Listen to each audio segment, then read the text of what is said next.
రాహుల్ గాంధీ గారు అనేక అనుమానాలు లేవనెత్తారు. ఒకే ఇంట్లో 80 ఓట్లున్నట్టు చూపించారు. కొన్ని ఓటర్ కార్డుల్లో ఇంటి నెంబర్ వచ్చేసి 0 ఉందని, 4 పోలింగ్ బూతుల్లో ఒకరి పేరు ఎలా వస్తుంది? 4 బూతులలో ఒక ఓటు, ఒకే వ్యక్తికి 4 బూతులలో ఓటు ఎలా వస్తుంది? ఎలక్షన్ కమిషన్ ఆఫ్ ఇండియా మేము డేటా అడిగితే ఈసీ మాకు ఎందుకు ఇవ్వడం లేదు? మహారాష్ట్ర ఎన్నికల పరిణామాలతో బీజేపీ కుమ్మక్కైంది అని అప్పుడు మాకు అర్థమైంది.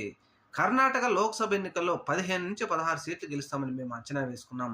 కానీ మా అంచనాలన్నీ తప్పైపోయి 9 సీట్లలోనే గెలిచినాం. అసలు ఏం జరిగిందో తెలుసుకునేందుకు స్పెషల్ టీంని ఏర్పాటు చేశాం.